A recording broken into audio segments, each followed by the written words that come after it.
I want to introduce you to a couple of people. I'm going to bring them up here for just a second. And I have mentors, and they're all younger than me. And these two friends I recently met, Sean Watkins and Tasha Morrison. And I'm going to ask you guys to come up here for a second and talk with us as well. You say that all three of you nod. There's a difference in diversity and reconciliation. And I'm thinking, I know there's a difference. I'm not sure what the difference is. Talk to me for a second.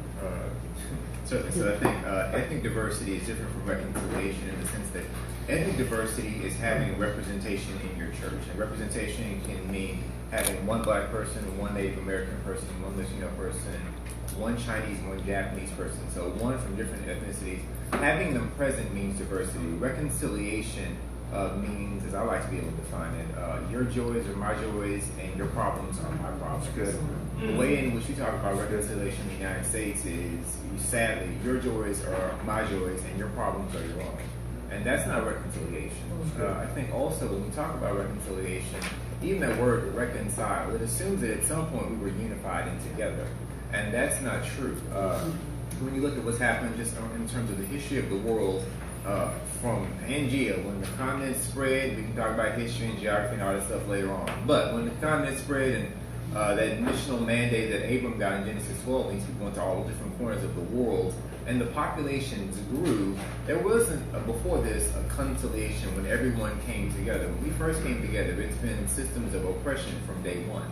And so it's this idea of, we're trying to come back together. Well, we haven't been together, so we're doing something new. And then the goal is, well, precisely what Tasha said, why do we want to be reconciled? Is it because we want to be able to sing different songs?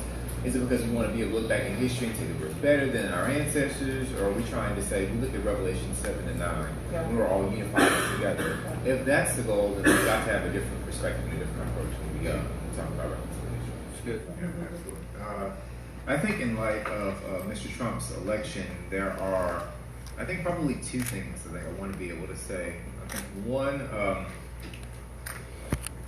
so I've been code switching the entire time I'm here. I'm going to turn my code switch off for a second and just be my good old-fashioned black self. So, this is the first time his name has been mentioned.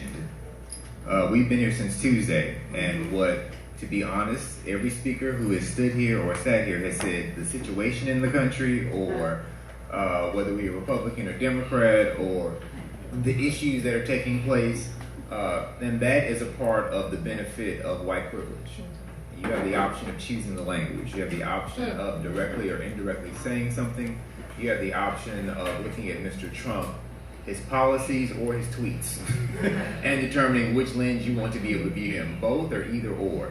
We don't have that luxury. So, which is why I think even when Dr. Powell said, in light of the election, and we said, Trump. So, we don't have that we don't have that option. And so I think in terms of what's happening in the Christian community right now, I'll speak for my constituencies, and I even shared this with the leadership team too. The gentleman whose name is Fernando, I won't give his last name because he's a Lyft driver in Atlanta. He picked me up from the MARTA bus station. He is terrified.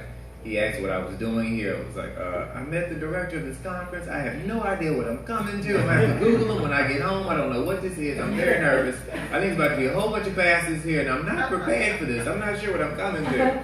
But when we talk about some of the diversity things, he turned the radio off. The ride was supposed to be for 5 minutes. It turned into a 20-minute ride. He made 3 U-turns. He was so mad and so upset he got lost with the GPS telling him, recalculate. He was so hurt. His name is Fernando. He's from Mexico. He's been here for 25 years, has legal citizenship. He's terrified.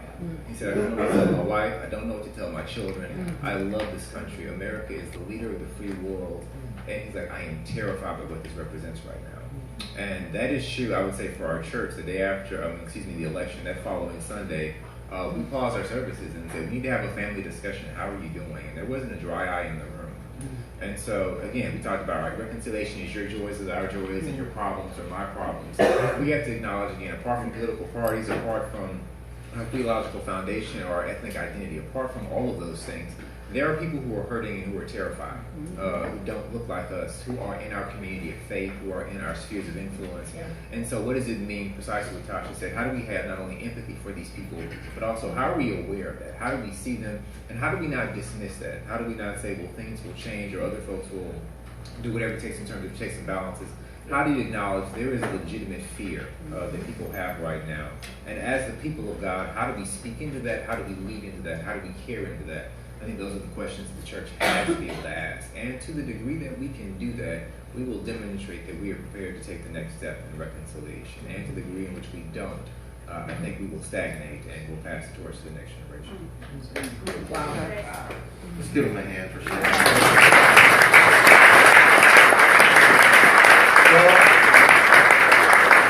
The one thing that I want to wrap up with, and I just want to say, it comes back to a conversation I had with T.D. Jakes and their staff a while back. And T.D. Jakes said, there's this relationship that needs to happen. And it's like the black community doesn't think the white community wants to come to the party. And the white community doesn't think they're invited. And I think what we're saying today, to make it crystal clear to all of those of us who are white leaders, is that we're invited to the party.